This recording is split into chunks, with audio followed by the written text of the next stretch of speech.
پذیرایی نایب السلطنه از میهمانان خود به راستی شاهانه بود و این پذیرایی چندین روز ادامه داشت و سرانجام روز موعود فرا رسید و این همان روزی بود که شب قبل از آن نادر یاران مورد اعتماد خود را به حضور پذیرفته و برای فردا آنان را سفارش کرده بود. در آن روز نمایندگانی از گروه کثیر دعوت شدگان برای عرض تبریک به حضور خان بزرگ شرفیاب شدند تا ضمن تبریک از زحمات بی‌دریغ او اظهار سپاس کنند و مراسم حق شناسی به جای آورند. وقتی سخنان نمایندگان حضار در دشت مقان به پایان رسید، نادر لب به سخن گشود و ضمن تشریح مأموریت‌های جنگی خود و پیروزی‌هایی که به خاطر نجات ایران از چنگ اجانب نصیبش شده بود، مطالب نیز درباره لزوم وحدت سیاسی و نظامی بین همه فرقه‌ها، دسته‌ها و اشایر ایران بیان داشت و در پایان سخنان خود با وجودی که می‌دانست شاه عباس سوم در قزوین وفات یافته است، در حضور علی پاشا نماینده مخصوص دربار عثمانی به دعوت شدگان گفت: من وظیفه‌ای را که درباره اصلاح نظام و ایجاد یک نیروی جدید جنگی برای برقرار ساختن امنیت و کسب آزادی وطنم به عهده داشتم، همانطور که الان تشریح کردم انجام دادم و اینک احساس می‌کنم که بسیار خسته هستم. در حال حاضر هم طهماسب دوم و هم فرزندش عباس سوم هر دو حیات دارند. کشور نیز در امنیت کامل است و سپاهیان ما نیز جان بر کف آماده ادامه جانبازی هستند. شما اختیار دارید که یکی از آن دو یا هر کس دیگر را که خود مایلید به سلطنت انتخاب کنید و راه خود را ادامه دهید. من قصد آن دارم که به خراسان بروم و بقیه چند صباح عمرم را در آن دیار که زادگاه من است بگذرانم، ولی هرگاه که احساس کردید به وجود من احتیاج است، با کمال میل دوباره پا در رکاب خواهم آمد و آنچه که در قدرت دارم به خدمت وطن خواهم کشید.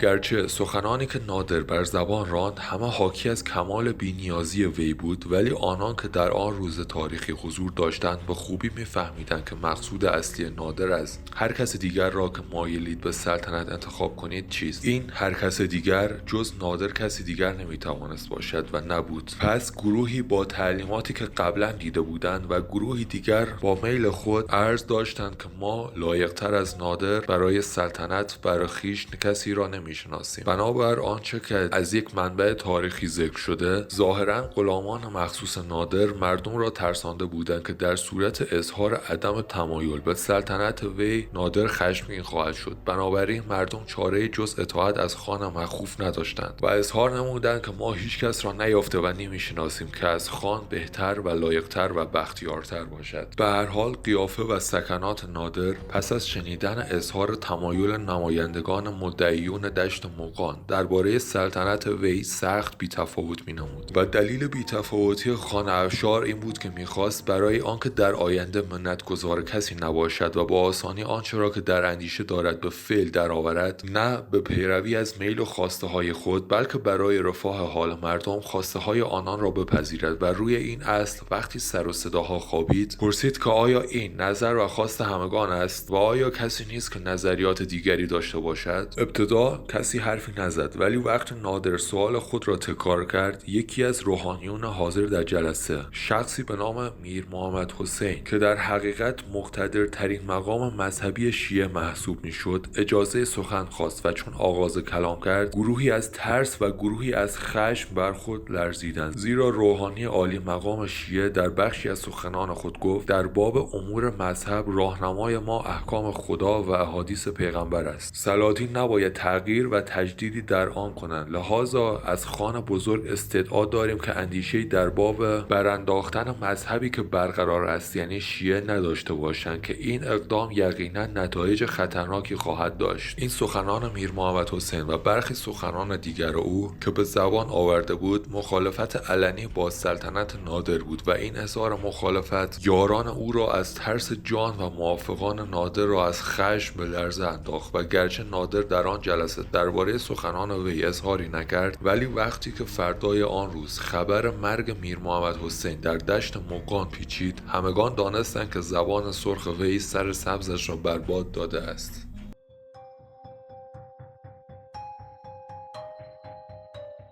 جز میر محمد حسین یکی دیگر از ساده دلان شرفیاب شده به حضور نادر که بیگلر بیگی قره‌باغ قفقاز بود و آغرلو خان قاجار نام داشت اظهار نظر کرد که بهتر از خان بزرگ همچنان در مقام نایب السلطنه انجام خدمت کند و پادشاه تازه از میان صفویان برگزیده شود. این یکی گرچه به لحاظ خدمات صادقانه‌ای که بارها به نادر کرده بود جان از کف نداد، ولی بعدها چندان به گناهان کرده و ناکرده متهم و منتصف شد که به ازای هر اتهام قسمتی از دارایی خود را از دست داد و دیگر نیز صدر کاری را بر دست نگرفت و تا آخر عمر خود نیز مغضوب و مطرود باقی ماند. با وجودی که نادر به سلطنت برگزیده شده بود، اما با این وجود او امتناع می‌کرد و در پایان جلسه اظهار داشت که آنچه گفتنی بود گفتم و بر گفته خیش نیز پایبندی خواهم داشت. شما تا هر زمان که در تصمیم خیش برای انتخاب پادشاه جدید متفق القول نشده اید، فرصت برای اندیشیدن رأی خیش دارید و من نیز تا همان هنگام همگام و همراه با شما خواهم بود. حاضران چند روزی مهلت جستجو از نادر خواستند و روز 4 شوال سال 1148 هجری قمری وقتی دوباره نمایندگان دشت مغان به حضور نادر رسیدند و تصمیم خود را دایر بر اینکه خان نایب السلطنه لایق ترین فرد برای سلطنت است، نادر قبول کرد که سلطنت را بپذیرد به شرط آنکه آنان نیز که نمایندگان همه مردم ایرانند شرط او را بپذیرند و آنگاه شرایط خود را به این شکل مطرح کرد: 1. ایرانیان میبایست از طرفداری خاندان صفوی به هر شکل و هر صورت دست بردارند و هیچ کدام از بازماندگان صفویه را به جان و مال پناه ندهند و الا جان و مال آنان متعلق به نادر خواهد بود. 2. بر اساس آنچه که شخصی به نام ملا علی اکبر ملاباشی و دیگر علما فتوا دادند، شاه اسماعیل اول صفوی شخصی بوده که سبب بروز فتنه و فساد میان دو دولت ایران و عثمانی شده است. پس باید از امروز ایرانیان دست از مذهب تشیع برداشته و در فروع دین از امام جعفر صادق که مورد قبول همه مسلمین است پیروی کنند و مخصوصا باید که از هر گونه طعن